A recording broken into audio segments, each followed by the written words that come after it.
When you're in love, your brain will maximize all the things that you like about that person and minimize all the things that you dislike. This relationship is the love of my life. Nothing can ever go wrong. And when that story is broken, your heart is broken. And that brings me to one of the first reasons why people cheat.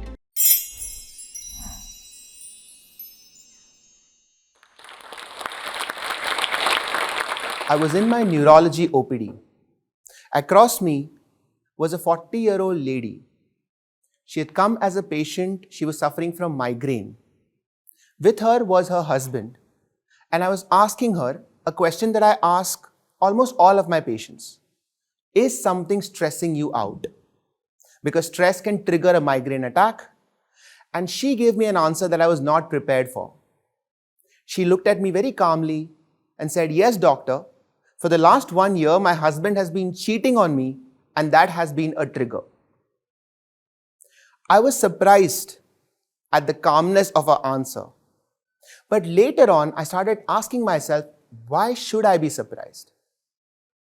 This talk is the story of what comes next. I'm Dr. Siddharth Warrior. I'm a neurologist, a YouTuber, a content creator, and today I'm going to talk about why we cheat in love. Cheating is far more common than we think. Studies have shown that almost 40% of couples have been affected by cheating in some way or the other. You compare that with something as common as owning a car, and only 8% of Indian families own a car. And yet we are much more surprised and shocked when it comes to cheating. Why is that? As a neurologist, that is somebody who studies the brain, this question has intrigued me. So for the next 15 minutes, we are going to talk about cheating under 3 headings. Why do we cheat? Why is cheating coming across as a shock? And how do we deal with it? To understand why we cheat, we first need to understand why do we fall in love. And for that, let me take you back to my own story. When I was 17, I was in junior college at Sathe in Villaparle. I met a girl who was sitting 2 seats behind me. As soon as I saw her, I felt attracted. My heart started racing and I started looking forward to our conversations.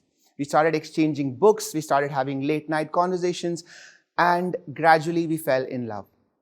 Every time I would meet her, my heart would just be filled with so much joy, and it wasn't many years later that I understood what was going on in my brain. See, the brain has a primitive part called as the limbic system and an evolved part called as the prefrontal cortex. The limbic system is designed for you to find a partner that fits with your perceived notion of what you are looking for. And when you find that special person, your brain immediately recognizes that this is who you are looking for. Now, the idea of love at first sight is a story that we have all heard. This is where the prefrontal cortex comes in. The evolved part of the brain or the new part of the brain is responsible for creating a story around what the limbic system has just done. Now, this is the story of falling in love. When you fall in love, your entire body reacts as if you have won something amazing. The adrenaline in your body is going up, your heart is beating, there are butterflies in the stomach. But this feeling doesn't last because this is biologically energy intensive. Your body knows that while this is important to fall in love, that feeling gradually needs to subside. Over the next 6 to 12 months, our body gradually recovers from that initial high. Now, a lot of couples mistake this for falling out of love. And that brings me to one of the first reasons why people cheat, because they feel that that love that they had, that spark, is now gone. And because that feeling is so good, they want to chase that in someone else. Let's talk about another reason why people cheat.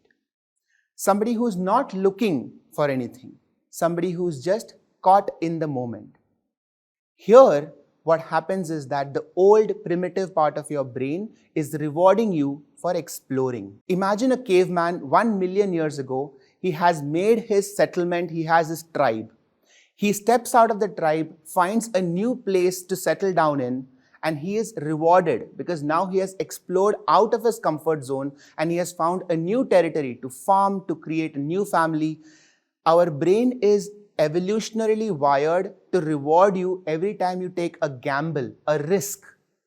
If you've ever been to a casino and you're throwing dice and you want to roll that 6 and the dice falls on that 6, if you earn that 10,000 rupees, the pleasure that you get is much higher than if somebody were to just give you 10,000 rupees. Because now you have gambled, you've taken a risk and you have won something.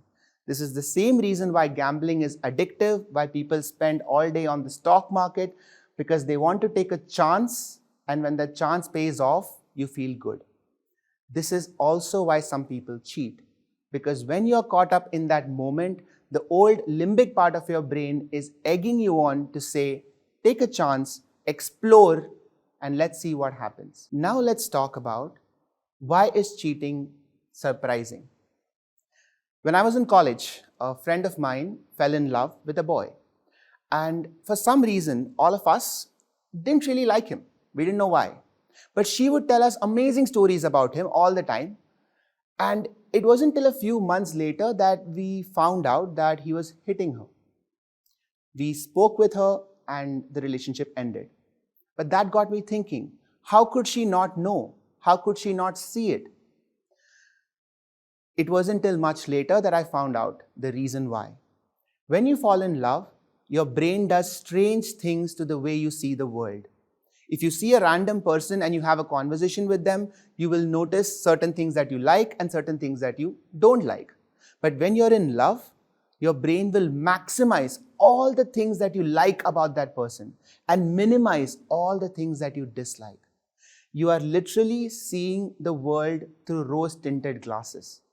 You are holding that person accountable. You're holding that person to standards that you don't hold other people to. And so, when that person, if that person were to cheat on you, you are going to be much more shocked, because how could you do this to me? Another reason why people are shocked when their partner cheats is because of optimism bias. When you are in a relationship, our brain is wired to consider only the positive outcomes. This is going to last forever. This relationship is the love of my life. Nothing can ever go wrong. And when that story is broken, your heart is broken. An interesting thing that I realized about love is that when you are in love with somebody, that person no longer remains another human being. They actually become a part of you. And this is something called empathy. Not a lot of people talk about this, but everybody who's been in love has felt it. When you're in love with somebody, they feel like a part of you. And that is the third reason why cheating feels like such a shock, because how can you do this, you being a part of me? And that brings me to the third part of my discussion, how to deal with cheating. And for that, let's take a step back and think about love as a whole. When we fall in love and we get into a relationship, what are we trying to do? We are trying to explore ourselves. When we meet somebody who we think is compatible with us, we are actually exposing our own flaws, our own personalities, and we are growing as people. This is what freedom means. But as a society, we have also evolved to form certain pre-existing notions of how relationships should be and certain rules that are unspoken. When those rules get broken, we come across cheating. One of the ways to deal with cheating is to have a very open communication with your partner. Because if you think about it, cheating is not something that you do with somebody else outside the relationship. Cheating is something that you and your partner experience together. In other words, cheating is actually a breakdown of communication between you and your partner. So to wrap it up, I would just like to say that a relationship is a journey that two people go through, and it is a constantly evolving one. There is no right and wrong way for two people to have a relationship, just like there is no right and wrong way for you to live your life. As you grow and as you evolve, you will keep coming across experiences that you want to explore. And there is nothing wrong in that. That is what freedom is. But at the same time, if you have a commitment to another person, then it is part of that commitment to involve that other person in your growth. After all, relationship is just two people growing together in the best way that they can.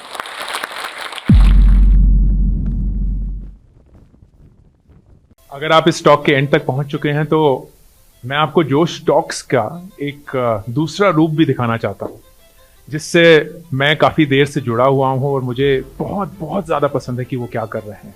जोश talks ने एक नया app launch किया है जिसका नाम है जोश स्किल्स। अब वो नया नहीं रहा, काफ़ी टाइम से है, लाखों लोग उसको अब यूज़ करते हैं। और जोश स्किल्स पे आप अपनी ज़िंदगी के लिए कोर्सेज ढूंढ सकते हैं। वो कोर्स नहीं जो आपको physics, chemistry, commerce, business studies पढ़ाएंगे, वो कोर्सेज जो आपकी जिंदगी में आपको कैसे जीना चाहिए वो सिखाएंगे। मैंने खुद जो स्किल्स पे बहुत सारे कोर्सेज बनाए हैं, पब्लिक स्पीकिंग पे, इमोशनल क्राइसिस कैसे हैंडल किया जाए, अपनी पर्सनालिटी कैसे डेवलप की जाए। हर एक कोर्स में डेली क्विजेज हैं, एक्सरसाइजेज हैं, एक बहुत ही खूबसूरत कम्युनिटी है जो आपको सपोर्ट करेगी, आपको इनकरेज करेगी।